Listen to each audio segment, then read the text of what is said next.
जो बड़ी थीम या फिर एक जो बड़ा डेवलपमेंट हम डिस्कस कर रहे हैं वो जी हाँ, जब डोनाल्ड ट्रंप ने अमेरिका की अब कमान संभाली, अब वो प्रेसिडेंट बन चुके हैं वहाँ पे। पर ऐसे में भारतीय बाज़ारों के लिए क्या कुछ है इस पूरे मामले को लेकर, इस पूरे इलेक्शंस को लेकर, साथ ही ये समझ लेते हैं कि कौन सी ऐसी कंपनीज हैं जो कि फोकस में रहेंगे, कौन से सेक्टर्स हैं जिनको आपको नज़र में रखनी है। ये पूरी लिस्ट के साथ हमारे साथ शरद जुड़ चुके हैं। आइए उनसे समझते हैं क्या कुछ है उनके पास पूरी जानकारी। शरद। जी बिल्कुल, कल एक ऐतिहासिक अनाउंसमेंट हुआ था जहां पे ट्रम्प को जो है दूसरी बार प्रेसिडेंट इलेक्ट किया गया है। और याद रखिए, भारत और यूएस का बहुत बड़ा ट्रेड का जो है रिलेशन है, बहुत सेक्टर्स आते हैं। सबसे पहले हम बात करेंगे आईटी का। One of the largest relations है, आपको आईटी का देखने मिलता है। और ट्रम्प के आने के बाद आईटी सेगमेंट में क्या रहेगा, अब याद रखिए डोनाल्ड ट्रंप की जीत से आईटी सेक्टर पर जो एक न्यूट्रल असर का उम्मीद हो सकता है।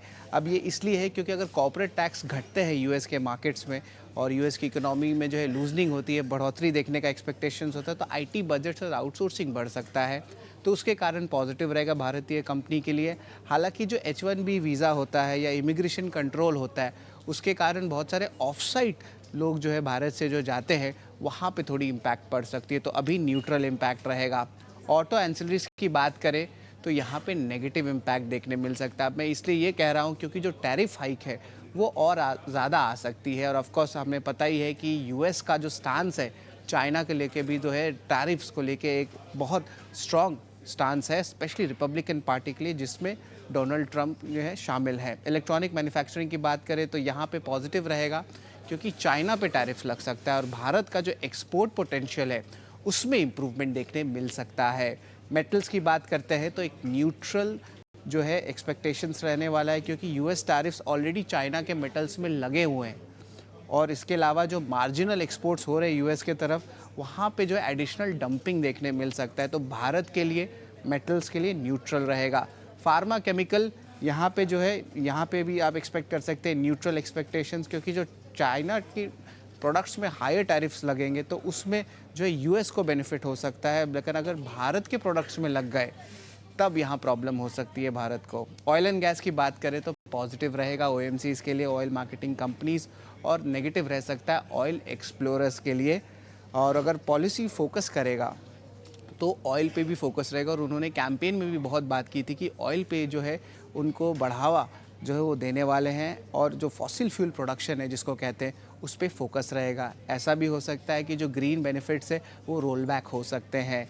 ये सब जो है पूरे कैंपेन के समय डोनाल्ड ट्रंप ने बात कही थी। टेक्सटाइल की बात करें तो पॉजिटिव रहेगा क्योंकि और ज़्यादा ट्रेड बैरियर आ सकता है चाइना के लिए। तो उसके कारण क्या होगा, जो हमारे एक्सपोर्ट प्लेयर्स हैं उनको बेनिफिट पड़ सकता है। स्पेशली अभी हॉलीडे सीजन भी आ रहा है तो बड़े बड़े ऑर्डर्स जो है टेक्सटाइल कंपनीज़ को जो है भारत के टेक्सटाइल प्लेयर्स सप्लाई कर सकते हैं, तो ये पॉजिटिव इम्पैक्ट रहेगा। आखिर में मैं बात करूँगा कैपिटल गुड्स के बारे में। यहाँ पे पॉजिटिव इम्पैक्ट देखने मिल सकता है। सबसे पहला बात, पिकअप हो रही है कैपेक्स एक्टिविटी में, जिसके कारण एमएनसी कंपनीज़ को बेनिफिशियल हो सकता है, जैसे कि एबीबी, सीमेंस, कमिंस। अब ये क्यों बेनिफिशियल होगा ये मैं आपको बताता हूँ। क्योंकि जो प्रोसेस होती है जो इंटरनेशनल पार्टनर बनने की, क्योंकि उनके ऑलरेडी डोमेस्टिक आर्म्स भारत में ऑलरेडी प्रेजेंट है, तो उसके कारण और ज़्यादा ऑर्डर फ्लोज कैपिटल गुड्स और मशीनरी में आ सकता है। और अपने जो टॉप 3 आइटम्स है एक्सपोर्ट्स के, वहाँ पे भारत में जो है नंबर 2 पे आपका आता है कैपिटल गुड्स और मशीनरी। बहुत बहुत शुक्रिया शरद, ये पूरी लिस्ट हमें बताने के लिए कि तमाम वो सेक्टर्स कौन से फोकस में रहेंगे जब डोनाल्ड ट्रंप अगले प्रेसिडेंट की अब कमान संभालते हुए नजर आएंगे। तो ऐसे में क्या कुछ उम्मीदें लगाई जा रही हैं कि पॉलिसी फ्रंट पे क्या एक्शंस लेगी ये नई सरकार, और साथ ही भारतीय बाज़ारों के लिए कौन से सेक्टर्स इम्पॉर्टेंट हैं इस पूरी थीम को लेते हुए। पर विवेक, अब आपका भी स्वागत करेंगे, आप भी हमारे साथ जुड़ चुके हैं। Very good morning.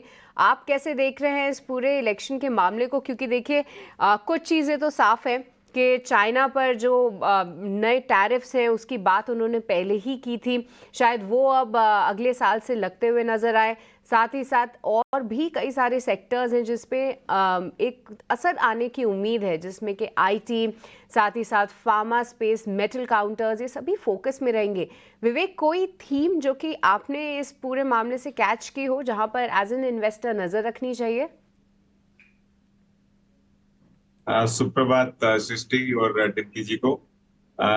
देखिए, अब क्या होगा कि जो ये रशिया और यूक्रेन का युद्ध है, ये सबसे पहले इस पे एक विराम लगेगा। और अगर रशिया और यूक्रेन का युद्ध रुकता है तो समझ लीजिए कि बिजनेस करना उधर बहुत इजी हो जाएगा। इजी इन द सेंस, अभी जो डिफिकल्टीज है वो नहीं रहेगी।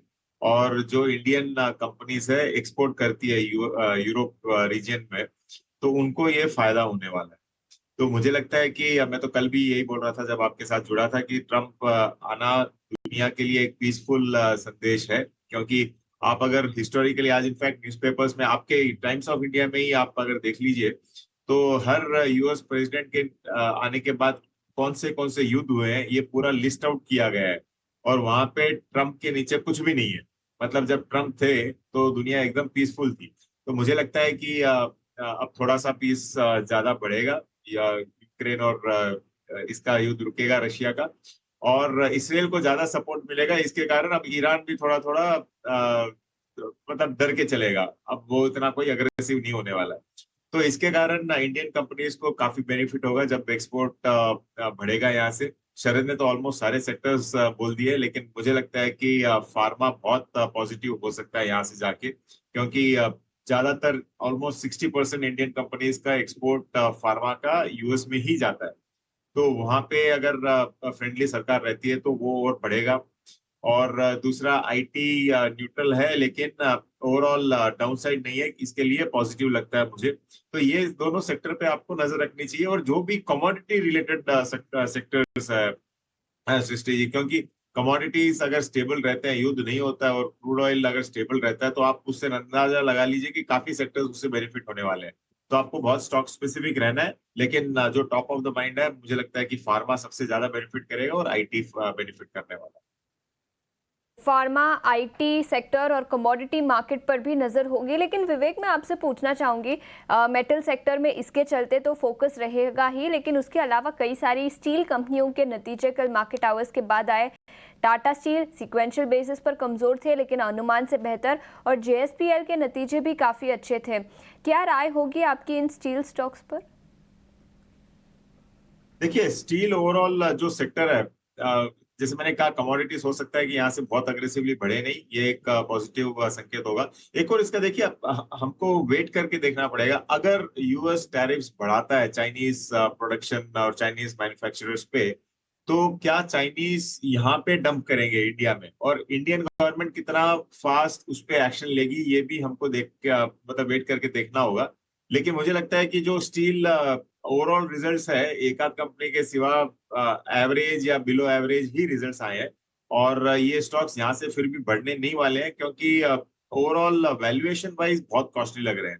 तो इनफैक्ट आप अगर टाटा स्टील का भी वैल्यूएशन देख लो, या फिर जेएसपीएल, इन सबका अगर वैल्यूएशन देखो, तो बहुत ही ऑन द कॉस्टली साइड दिख रहे हैं। इसके लिए मुझे लगता है कि अगर स्टेबिलिटी रहती है स्टील सेक्टर में, या स्टील बढ़ता भी है, तो कोई जरूरी नहीं ये स्टॉक्स बढ़े।